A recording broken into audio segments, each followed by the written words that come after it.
आज हो घातलेल्या विधानसभेच्या निवडणुकीसंदर्भात बोलायचं झालं तर माननीय आमचे नेते गणपतराव दादा माननीय आप्पासाहेब सारे पाटील यांचे चिरंजीव या ठिकाणी उभे आहेत।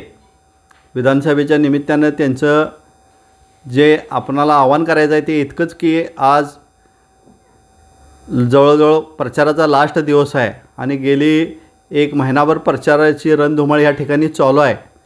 आणि नृसिंहवाडीसाठी जर बोलायचं झालं तर माननीय काही डॉक्टर आप्पासाहेब उर्फ सारे पाटील यांच्यापासून या नृसिंहवाडी ठिकाणी त्यांची बरीच मोठी मदत होतलेली आहे।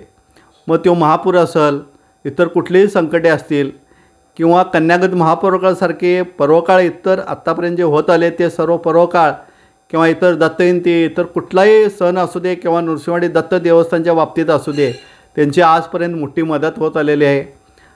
परवाच त्यांनी राष्ट्रीय या 5-6 वर्षात राष्ट्रीय ग्रामीण पेयजल योजना माननीय आप्पासाहेब उर्फ सारे पाटील यांच्या माध्यमातून 3.5 कोटीची योजना या नृसिंहवाडीसारख्या ठिकाणी मंजूर झाली। आणि इतर बरेच दुकानदारांचे प्रश्न असतील, जागेचे प्रश्न असतील किंवा इतर कुठलेही जे प्रश्न असतील ते सारे पाटलांच्या साहेबांच्या माध्यमातून 1952 पासून माननीय बाबूराव धनोडे असतील, दत्तोपंत धनोडे असतील, प्रकाश धनोडे असतील आणि आज माझ्या माध्यमातून माननीय गणपतराव दादांच्या माध्यमातून आजपर्यंत सुटत आलेले आहेत।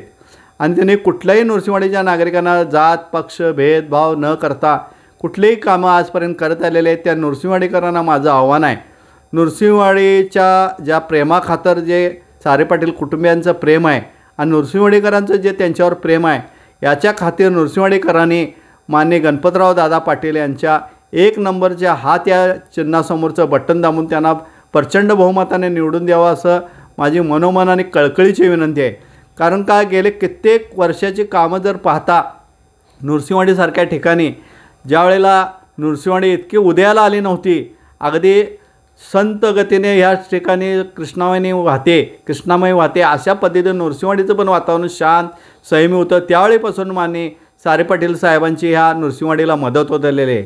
मग ती कामगारांच्या माध्यमातून असू दे, जे नोकरीच्या संदर्भात असू दे, या नृसिंहवाडीसारख्या ठिकाणी 100च्या वर कामगार या दत्त शुगर फॅक्टरीत कामाला होते आणि त्या घराची उन्नती ह्या सारे पाटील कुटुंबियांच्या आणि दत्त फॅक्टरीच्या माध्यमातूनच आजपर्यंत होत आलेले आहे। यासाठी अजूनही पुढचं कारकीर्द बघितली, युवकांचे जे प्रश्न बघितले, त्यांच्या नोकरी संदर्भात काय बघितलं तर याच्या पुढच्या दृष्टीनं सुद्धा ह्या दत्त फॅक्टरीच्या माध्यमातून, दत्त भांडारच्या माध्यमातून, दत्त भांडार त्याचबरोबर संघाच्या माध्यमातून आपल्या इथं प्रत्येकाची उन्नती होणार आहे, काही नोकरीच्या माध्यमातून सुद्धा होणार आहे। आणि ह्यासाठी मी अजूनपर्यंत या नृसिंहवाडीसारख्या ठिकाणी जर बघितलं तर नोकरीच्या माध्यमातून असून किंवा इतरही कुठल्या माध्यमातून कोणाचीही मदत कौटुंबिक स्वरूपाची या नृसिंहवाडीला झालेली नाही। आणि कौटुंबिक मदत जर म्हटला तर सारे पाटील साहेब, दत्त फॅक्टरी, गणपतराव पाटील साहेब यांच्या माध्यमातून नृसिंहवाडीला आजपर्यंत होत आलेले आहे। आणि हेच ऋण म्हणून आज त्यांच्या ज्या इलेक्शनच्या माध्यमातून जे विधानसभेला उभे आहेत गणपतराव दादा पाटील त्यांच्यासाठी म्हणून सारे पाटलांनी एक खरी श्रद्धांजली व्हायची म्हणून नृसिंहवाडीकरांनी या हात या चिन्हावर 1 नंबरचं बटन दाबून गणपतराव पाटील यांना विजय करणं महत्त्वाचं आहे। इतकंच मी तुम्हाला आवाहन करतो आणि थांबतो। जय हिंद, जय महाराष्ट्र।